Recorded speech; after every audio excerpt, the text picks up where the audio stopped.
Hello friends, super magic રસોઈમાં મિત્રો હું આપનું સ્વાગત કરું છું। આજે આપણે રવાનો શીરો બનાવવા જઈ રહ્યા છીએ, તો એમાં શું શું ઇન્ગ્રેડિયન્ટ જોઈએ એ પણ હું તમને બતાવી દઉં મિત્રો। એમાં પરફેક્ટ મેજરમેન્ટ સાથે મેં બધું લીધું છે। આ 1 કપ મેં રવો લીધો છે, ઝીણો રવો જે આવે ને એ 1 કપ ખાંડ લીધી છે અને સામે 1 કપ ઘી લીધું છે મિત્રો। આ ત્રણેયનું પરફેક્ટ માપ લેવાનું છે।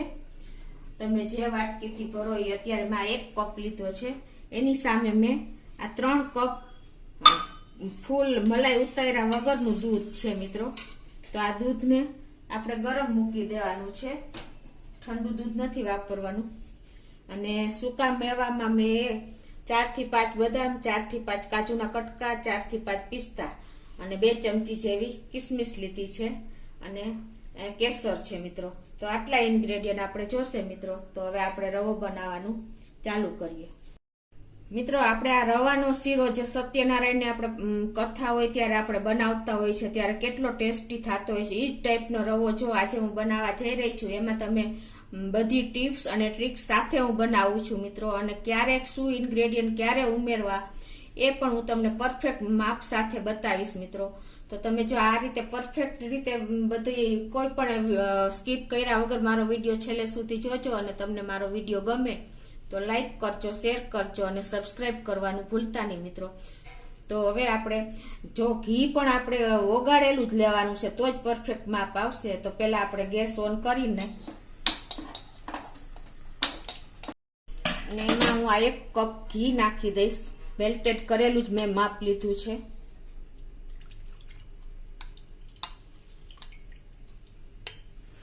હવે મિત્રો આપણે ઘણીવાર પ્રશ્ન થાય છે કે શીરો ચીકણો થઈ જાય છે અને ખાવો ભાવતો નથી હોતો આપણને, તો શું કરવાનું કે આપણે પેલા ઘી એકદમ ગરમ નહીં કરવાનું, પણ સેજ ગરમ થાય ને એટલું ઘી આપણે ગરમ કરી લેવાનું છે। મેં દૂધ પણ ગરમ કરવા મૂકી દીધું છે, આપણે ગરમ દૂધનો જ ઉપયોગ કરવાનો છે। એમાં હું 2 થી 4 તાતણા કેસરના નાખી દઉં છું અને આમ મલાઈ ઉતાર્યા વગરનું દૂધ છે મિત્રો। આપણે જો ઘી ગરમ કેવું બહુ ગરમ નથી કરવાનું, એટલે આપણે સેજ ઘી ગરમ થાય ને એટલે રવો નાખીને આપણે આમ ચેક કરી લેવાનું છે મિત્રો।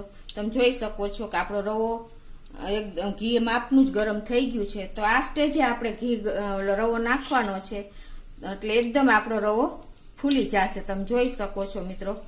કેમ કે ઠંડા ઘીમાં તમે રવો નાખશો ને તો રવો આપણો ચીકણો બનશે અને ખાવો પણ નહીં ભાવે। હવે મીડિયમ ફ્લેમ ઉપર આપણે આ રવો શેકવાનો છે। તમે જોઈ શકો છો કે અત્યારે બધું ઘી રવો શોષી લીધું છે, પણ જેમ રવો શેકાતો જશે ને એમ આપણું ઘી છૂટું પડતું જશે। તો હવે આને આપણે મીડિયમ ફ્લેમ ઉપર શેકી લેશું। રવો પણ આપણે સેજ બ્રાઉન થાય ને લાઇટ બ્રાઉન એવો શેકવાનો છે। જો રવો કાચો રહેશે ને મિત્રો તો પણ આપણો રવાનો શીરો ચીકણો બનશે। એટલે આવી નાની નાની ટિપ્સ તમે ખાસ નોટ કરજો મિત્રો।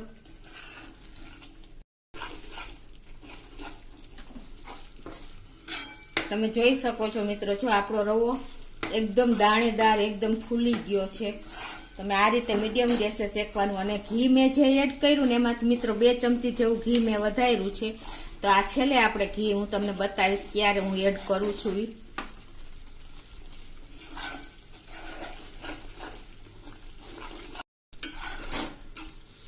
તો મિત્રો તમે જોઈ શકો છો, જો આપણો રવો શેકાઈ ગયો છે અને ઘી પણ છૂટું પડી ગયું છે।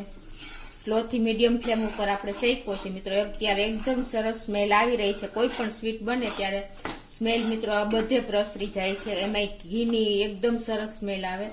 તો હવે આ સ્ટેજે આપણે મિત્રો આ રવો શેકાતા મારે 10 મિનિટ થઈ છે। હવે આપણે જે આ કતરણ કરી છે કાજુ, પિસ્તા અને બદામની એ આપણે આમાં નાખી દેશું અને ગેસની ફ્લેમ આપણે હવે સ્લો થોડીક રાખશું મિત્રો। હવે એને આપણે આ રોસ્ટ થાય ત્યાં સુધી રવા આમાં જ શેકી લેશું। તમે જોઈ શકો છો આપણું મિશ્રણ પણ એકદમ ઢીલું થઈ ગયું છે શેકાઈ ગયું એટલે।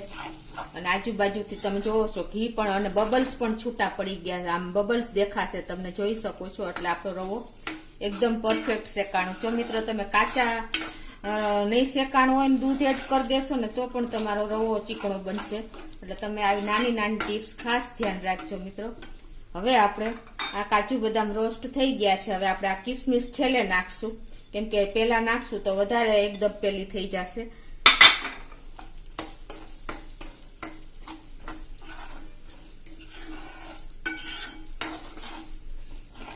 કિસમિસ ફૂલી જાય ત્યાં સુધી આપણે થોડુંક એને હલાવશું.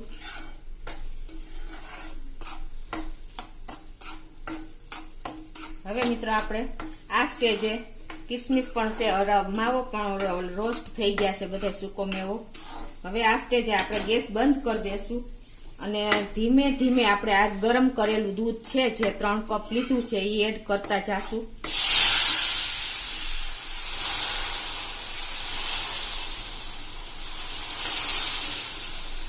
આ સ્ટેજ મિત્રો તમારે ખાસ કેર કરવાની છે, કેમ કે જો તમે છાટા ઉઠશે અને વરાળ પણ આવશે તો તમે ધીમે ધીમે દૂધ એડ કરીને ગેસ બંધ જ કરી દેવાનો છે અને ધીમે ધીમે હલાવતા જવાનું ને દૂધ બધું એડ કરી દેવાનું છે મિત્રો.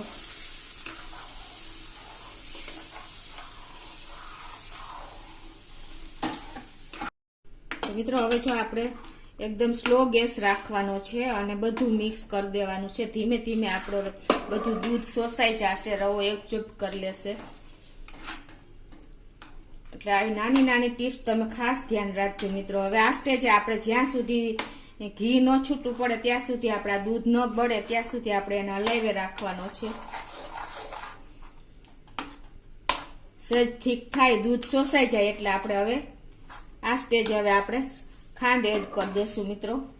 આ 1 કપ મેં ખાંડ લીધી છે.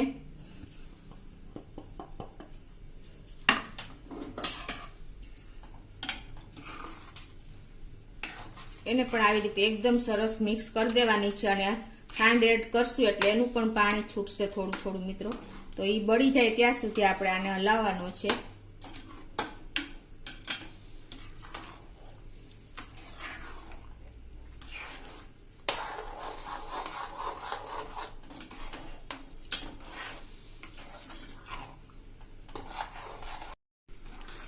તો આપણે જો ખાંડ એડ કરી પછી પાણી છૂટ્યું છે. હવે આ પાણી બળી જાય અને એકદમ શોષાઈ જાય ત્યાં સુધી આપણે આને હલાવવાનો છે મિત્રો.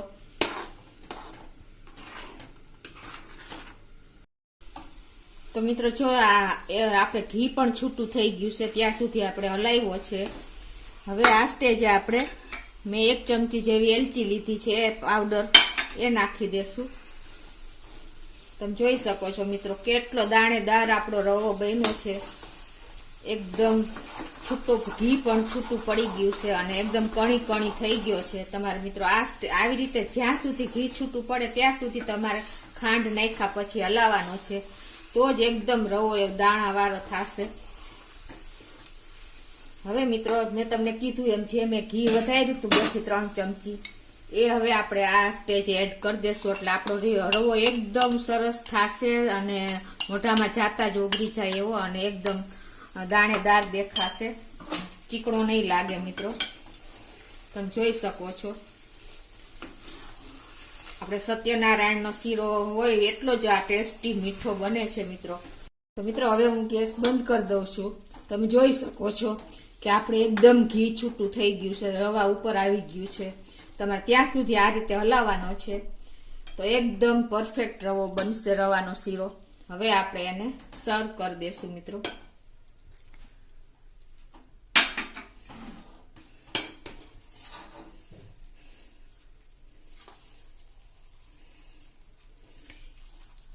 તમારે આ ટેક્સચર લાવવું હોય તો મિત્રો આ બધી ટ્રિક્સ અને ટિપ્સ તમે નોટ કરજો તો જ તમારો એકદમ આવો દાણેદાર રવાનો શીરો તૈયાર થશે.